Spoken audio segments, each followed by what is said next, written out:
Aceh Baru, Television and Radio, sajian berbeda untuk Anda.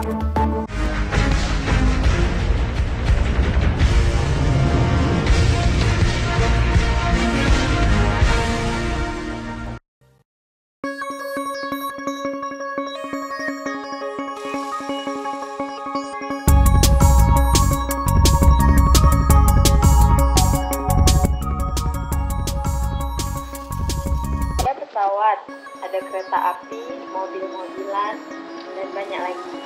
Lapangan Merdeka di jantung kota Langsa menjadi idola bagi anak-anak untuk bermain. Berbagai permainan ada di sana. Sekali main hanya bayar Rp5.000. Sedikitnya tempat untuk bermain anak-anak di kota